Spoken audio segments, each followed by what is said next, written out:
Alors, let's go. On est Daftet Amoudbet. Daftet Amoudbet vers le bas. Olé Netia, c'est aux deux points. Donc, Netia, c'est le premier Tishri. C'est le Rosh Hashanah. Pour Netia, Notea, c'est planté. C'est ici, là, aux deux points. Vers le bas. Tête Amoudbet. 10 lignes avant la fin, à peu près. Ouais. Alors, d'abord, Olé Netia. Les Netia, donc, c'est planté. Planter quoi? Les arbres. Dès qu'on plante un arbre, alors il va y avoir le problème de la orla. Les 3 premières années, on ne touche pas aux fruits, on les laisse pourrir sur place. D'accord? Donc c'est la orla. Alors Minalan, et nous on a dit dans la Mishnah que c'est le premier Tishri, c'est le nouvel an des arbres. C'est quoi le nouvel an? C'est pas quand tu plantes ton arbre qui compte, c'est si tu le plantes, on va dire, au mois de Elul. Milan, c'est qui a dit? Comment? Milan, c'est qui a dit? Mi de Nalan pour nous. D'où pour nous. Where for us. From where for us. Tout ça en un mot. D'accord. Tu veux dire quoi? Ah quoi? Non plus? Non, en français? D'où pour nous. Ça veut dire quoi? Enfin, le français, je le comprends pas. D'où ça vient dans la Torah.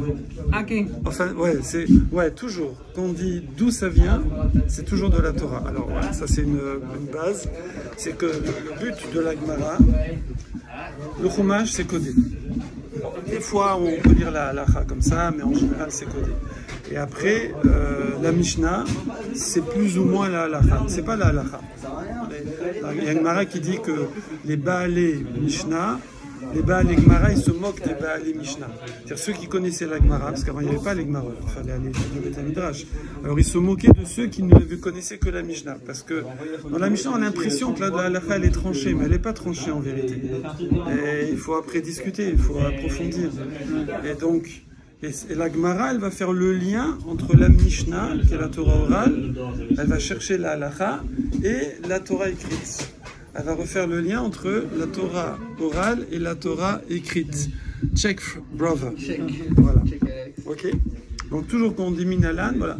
Donc souvent, à peine tu vas sortir une citation de la Mishnah, tout de suite le souci de la Gemara, ça va être, mais ça vient d'où ça?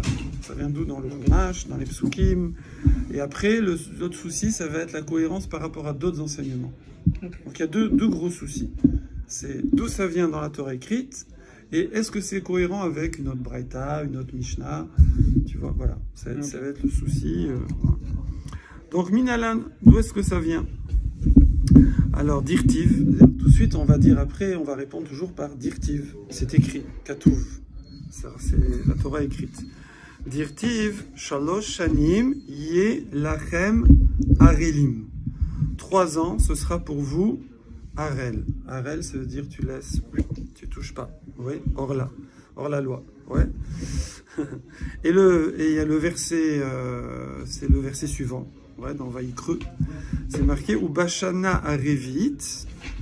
Ouais. Et la 4e année, ouais, parce que les 3 premières années tu touches pas. Mais la 4e année, tu vas pouvoir prendre ses fruits, mais il faut les manger à Jérusalem. D'accord?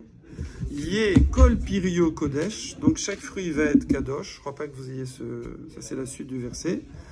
D'accord? Ça veut dire quoi kadosh? Qu'il faut le manger à Jéru. C'est bon? Ça s'appelle keren revaï.